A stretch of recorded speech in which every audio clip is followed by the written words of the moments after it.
दोस्तों, आज की कहानी किसी साधारण खबर की तरह नहीं है, बल्कि ये उस मोड़ की शुरुआत है जहां भारत अपने सबसे बड़े निर्णय की तरफ बढ़ चुका है, परमाणु परीक्षण की तैयारी।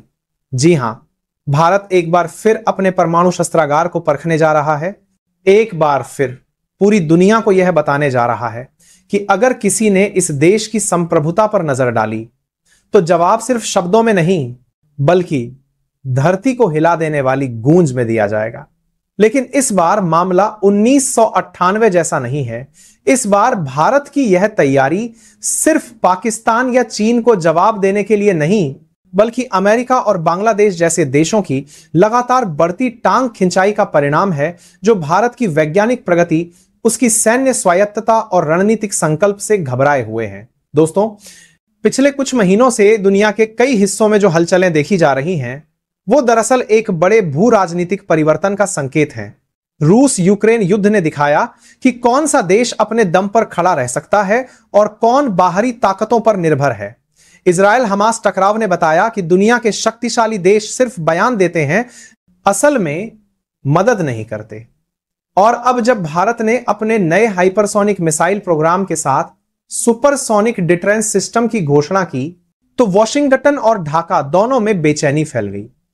अमेरिका को डर है कि अगर भारत ने अपने परमाणु कार्यक्रम को और मजबूत किया तो एशिया में उसका प्रभाव कम हो जाएगा, जबकि बांग्लादेश को डर है कि भारत की शक्ति का संतुलन दक्षिण एशिया की राजनीति में उसे पूरी तरह अप्रासंगिक बना देगा। लेकिन दोस्तों, भारत की मंशा किसी को डराने की नहीं, बल्कि अपने लोगों की सुरक्षा और भविष्य की गारंटी की है। प्रधानमंत्री कार्यालय से लेकर रक्षा अनुसंधान संगठन डारडू तक हर जगह एक ही बात हो रही है, भारत को अब किसी की परमिशन नहीं चाहिए। अब भारत अपने रास्ते खुद बनाएगा। परंतु जैसे ही भारत के इस इरादे की भनक अंतरराष्ट्रीय एजेंसियों को लगी, व्हाइट हाउस और ढाका में कूटनीतिक बुखार चढ़ गया। अमेरिका ने अचानक से बयान जारी कर दिया कि हम उम्मीद करते हैं कि भारत अंतरराष्ट्रीय परमाणु समझौतों का पालन करेगा और कोई ऐसा कदम नहीं उठाएगा जिससे एशिया में अस्थिरता बढ़े।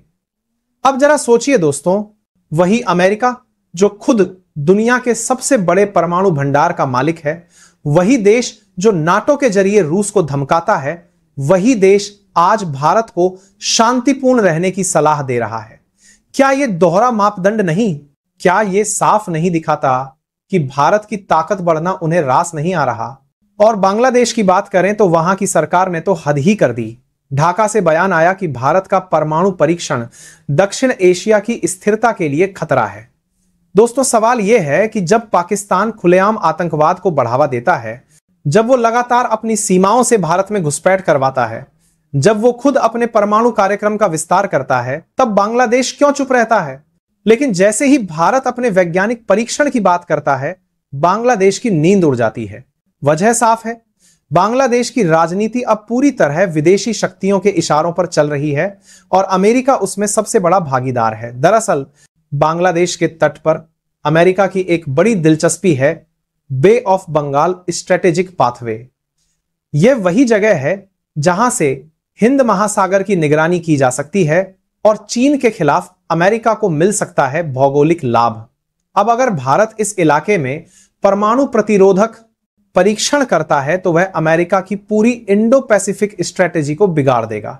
यही कारण है कि व्हाइट हाउस ने तुरंत अपनी खुफिया एजेंसियों को सतर्क किया और बांग्लादेश पर दबाव बनाया कि वह इस मामले में भारत का विरोध करे।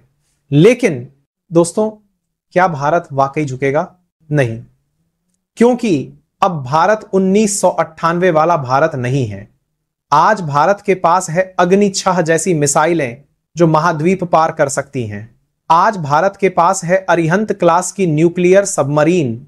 आज भारत के पास है सैटेलाइट नेटवर्क जो दुश्मन की हर हरकत पर नजर रखता है। और सबसे बड़ी बात, आज भारत के पास है आत्मविश्वास। यही आत्मविश्वास है जिसने भारत को यह कहने की हिम्मत दी कि हम अपने परीक्षण अपने हित में करेंगे, किसी की अनुमति से नहीं। जैसे ही यह खबर फैली कि राजस्थान के पोखरण रेंज में रात भर गतिविधियां बढ़ी हैं, सैटेलाइट इमेजेस में देखा गया कि कई सैन्य वाहन और मोबाइल प्रयोगशालाएं वहां पहुंची हैं, तो अंतरराष्ट्रीय मीडिया ने हंगामा मचा दिया। CNN, BBC, अल जजीरा जैसे चैनलों ने इसे इंडियाज सीक्रेट टेस्ट प्रिपरेशन कहकर दिखाना शुरू कर दिया। अमेरिका ने अपने विदेश मंत्री को बयान देने भेजा, लेकिन भारत ने चुप्पी नहीं तोड़ी। प्रधानमंत्री ने सिर्फ इतना कहा, भारत जिम्मेदार परमाणु शक्ति है, लेकिन जब हमारे अस्तित्व को चुनौती दी जाएगी तो हम प्रतिक्रिया जरूर देंगे। दोस्तों, यही तो नया भारत है जो बोलने से ज्यादा करने में विश्वास रखता है। अब सवाल यह है कि बांग्लादेश इसमें क्यों कूद पड़ा। दरअसल बांग्लादेश में हाल ही में हुए राजनीतिक उथल पुथल के बाद सरकार को भारत विरोधी कार्ड खेलने की जरूरत थी। अमेरिका ने उसका फायदा उठाया और ढाका से भारत के खिलाफ बयान दिलवाया, लेकिन शायद उन्हें यह नहीं पता कि भारत के पास सिर्फ हथियार नहीं बल्कि कूटनीति की भी ताकत है। भारत ने अपने पुराने सहयोगियों रूस और फ्रांस से गुप्त समझौते किए हैं कि अगर अमेरिका ने किसी भी तरह का प्रतिबंध या दबाव बनाया तो ये देश भारत के साथ खड़े होंगे। वहीं चीन इस पूरे मामले को अपने फायदे के लिए देख रहा है, लेकिन भारत ने उसे भी साफ संदेश दे दिया, हम किसी के खिलाफ नहीं, लेकिन अगर कोई हमारे रास्ते में आया तो हम रुकेंगे नहीं। दोस्तों, इस वक्त देश के वैज्ञानिक 24/7 काम कर रहे हैं और यही वजह है कि आज पूरे भारत में एक ही सवाल गूंज रहा है, क्या भारत अगला पोखरण करने वाला है? दोस्तों, इस सवाल का जवाब तो समय देगा, लेकिन एक बात पक्की है, भारत अब डरता नहीं, झुकता नहीं, रुकता नहीं। अमेरिका चाहे बयान दे, बांग्लादेश चाहे विरोध करे, लेकिन इस बार भारत अपने संकल्प से पीछे नहीं हटेगा, क्योंकि यह सिर्फ एक परीक्षण नहीं है, यह देश के आत्मसम्मान की परीक्षा है। दोस्तों, आप बताइए, क्या भारत को अपना परमाणु परीक्षण करना चाहिए? क्या हमें दूसरों की चिंता करनी चाहिए या अपने देश की सुरक्षा को प्राथमिकता देनी चाहिए? अपने विचार नीचे कमेंट में जरूर लिखें। और अगर आपको लगता है कि भारत को अपने दम पर खड़ा होना चाहिए तो इस वीडियो को लाइक, शेयर और सब्सक्राइब करना बिल्कुल मत भूलिए। जय हिंद।